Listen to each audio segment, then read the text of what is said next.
Hi, lovies. It's Christina with Karma's Eye Psychic LLC here on Universal Spirit Podcast.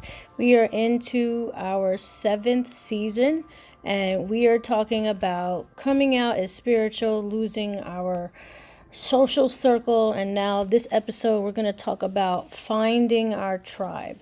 And exactly what would that mean to finding your tribe, group or soul family, so to speak. Really it's just the people that you feel like you belong to, people's goals and dreams that resonate with you, that align with your purpose, maybe people who have the same purpose as you. And one of the biggest hints in this are your hobbies, the things you like to do in your spare time, the sports you like to play, the music you like to listen to. All these things are considered to be on a frequency, right? So if you are on a frequency, you are most likely not alone on that frequency. For example, if you are a person who loves the song Bohemian Rhapsody, no, it's not for everyone. However, there are a group of people, okay, millions in the world who really love that song, and it resonates very well with them. It can be danceable, it can be undanceable, it can really get to your heart and soul. It really has some type of personal or even spiritual meaning to you. But Bohemian Rhapsody is always going to be a part of the frequency that you vibe on, so to speak. So you're going to be forever a fan, right, of that particular song. And other people who are fans of that song are on that same frequency with you. As to, there is no coincidence, obviously, like when you go to music concerts or when you go to theater halls, you're sitting in the same seats or the same place as people who obviously share the same interests. They love theater or opera or music or whatever it is. You could be going anywhere.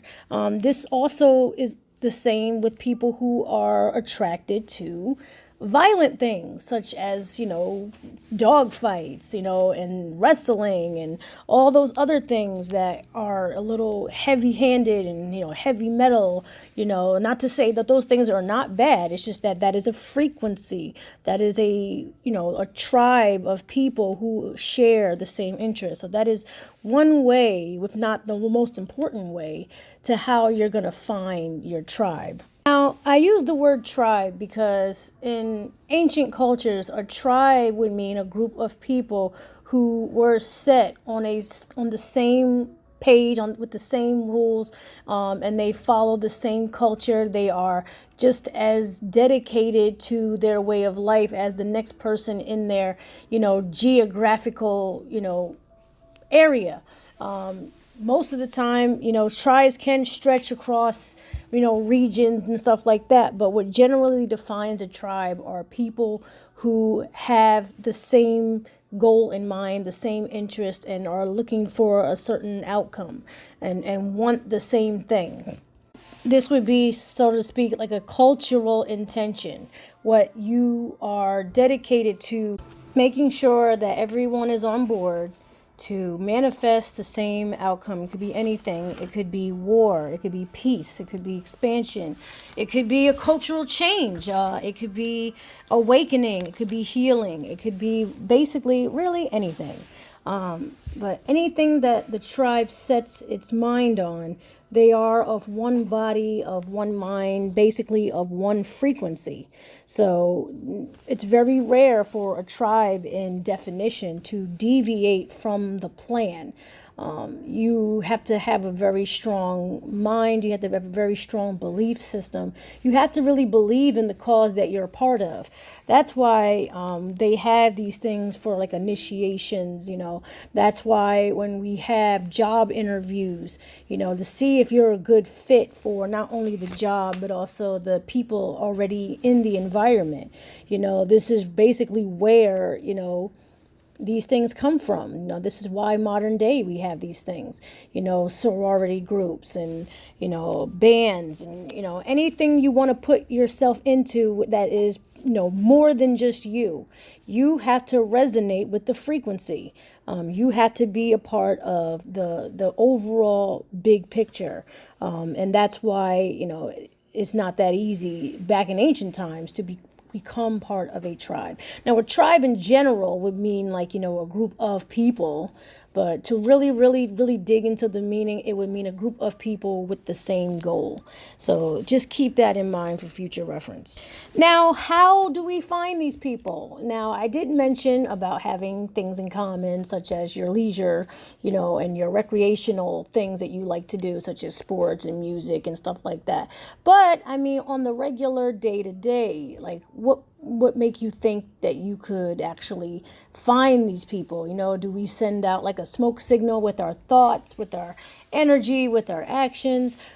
How exactly would you imagine these people or this group or even you gravitating towards someone who might be wanting you in their life? Because when we talk about, the 12 laws of the universe, the first one that comes up all the time would be the law of attraction, right?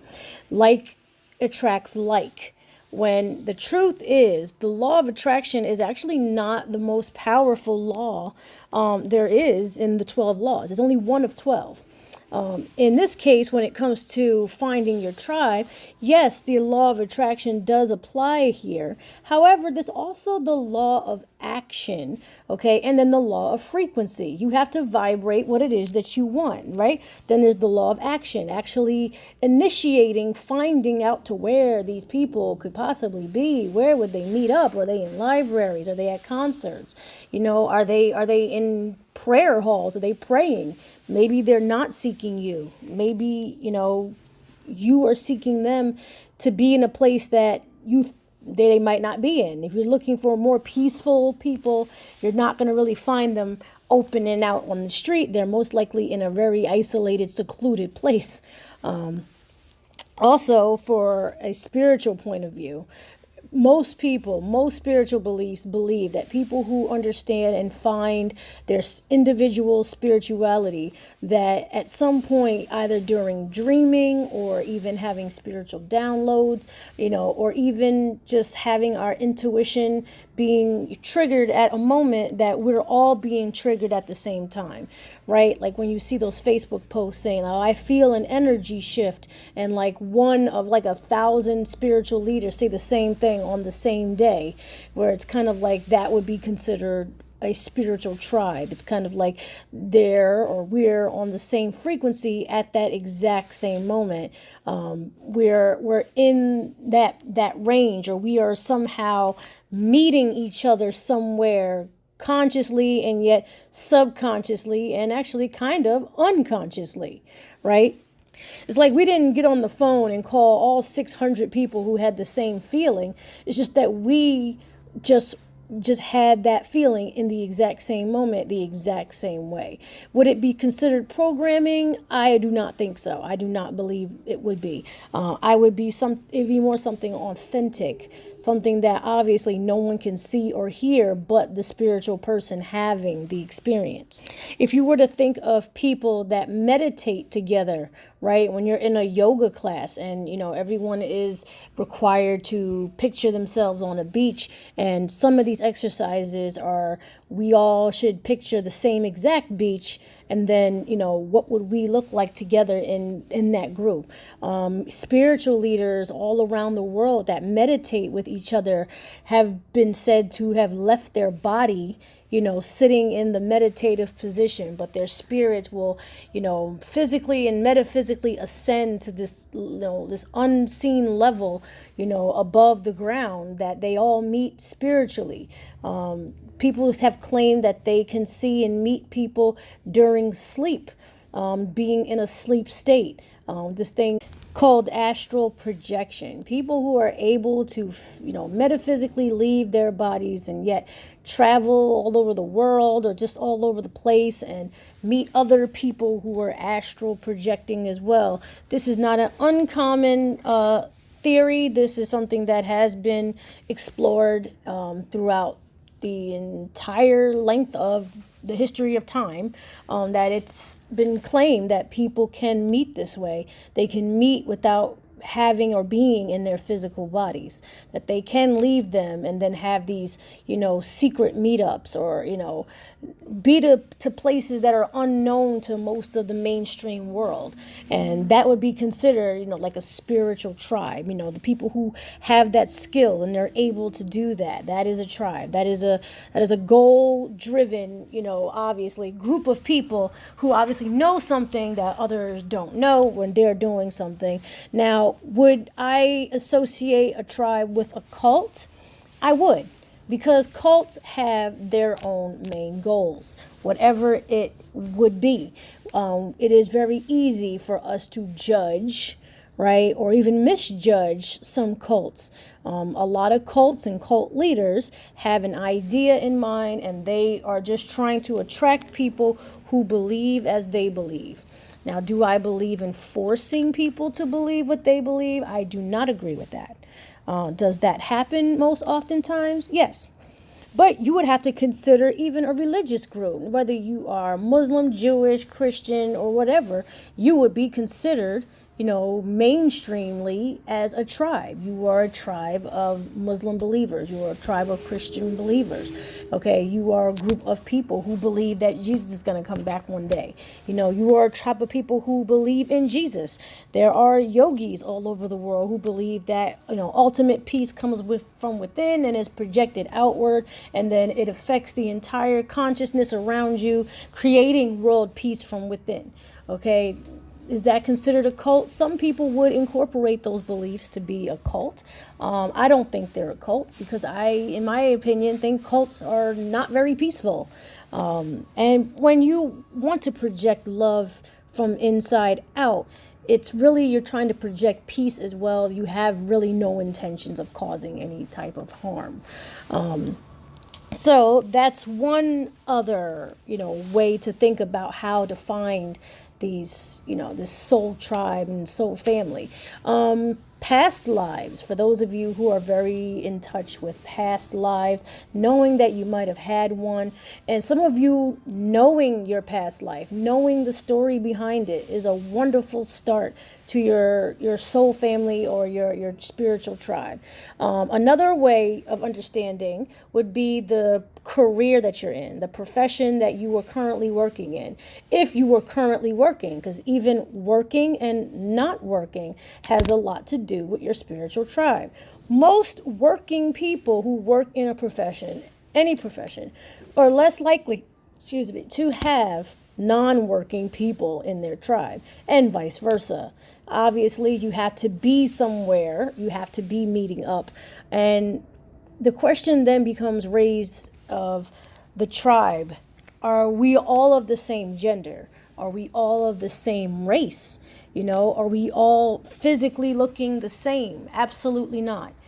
And for those of you who've been listening to me for years, you guys know that I believe in reincarnation and past lives, and that the physical world is really just a science dome, and that we are just recycled into bodies, and that our body does not define us, regardless of, race, regardless of gender. It does not define us. I am very, very supportive of the LGBTQ community, because some people feel that they are, in fact, men trapped in women's bodies, and vice versa. Women trapped in men's bodies, okay? So it's very possible that you have feminine energy, but you happen to be in a male body.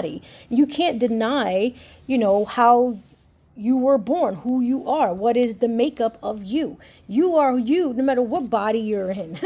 Okay, so to me, I am a true believer that we are just in bodies. Our bodies are just vehicles, but what's on the inside is what our true form is, and we are able to see each other even through these vehicles that we're in. You can have the most eclectic tribe of people. It could be different races, genders, belief systems, or even whichever.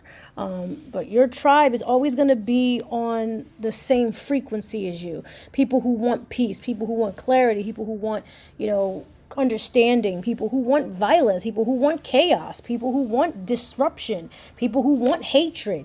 Those are tribes too. People who are spreading hate and people who are spreading love. So I like to have your opinion on this as to, How have you decided to look for your spiritual tribe? Have you found your spiritual tribe yet? Do you think there are more people in your spiritual tribe? Or do you think maybe you just don't have one? Because not having a spiritual tribe would also denote to the age of your soul. Having an old soul, you've been here before, you've come back many times. Maybe you are the last one of your tribe to learn a lesson, and that when you learn a lesson this reincarnation, then you'll ascend to the higher powers that you feel you are connected to. Because we can be connected to our ancestors, spirit guides, deities. We can be connected to people who have lived already in history and can't figure out why we have this deep connection. And, for example, I have this deep connection with Mahatma Gandhi. I love the story. I love his, philosophies. I also have a tie to Rasputin. And he's not such a great guy. He has a lot of dark, evil, intentions. He had a really dark, history, dark, just everything. Okay. Very deceptive, very sly and sneaky. But I can't help but notice that there is something to this person. It's not just a fascination. There is a connection. It's like there's something deep and dark and sly inside of me that's just like him in some kind of way. The religious beliefs, his ability to ascend to the position that he had in the royal family, just how close he got to them, and all this persuading he was able to do, and even making people believe he was smarter than he really was. I've had some ties to Nostradamus as well. Me and Nostradamus have lived actually a very similar life. If you were to look up the life of Nostradamus, it is really very, very interesting. Quite ironically, before I even noticed the similarities happening to me, I had read the story of Nostradamus when I was about 9 years old. And to me, I was just like, oh, well, that's just some guy, but I could never let it go. And yet somehow the things that happened in his life resonated in mine. Who would be some of your role models, or people that you look up to, or people in history, or people living now? It could be people related to you, people who don't even know you for some reason, and you feel as though you're on the same frequency as them. Tell me about it in the comments. Let's have that conversation. Again, I'm Christina with Karma's Eye Psychic LLC here on Universal Spirit Podcast. I hope you enjoyed this episode, and we'll be coming at you next week. Love you. Bye.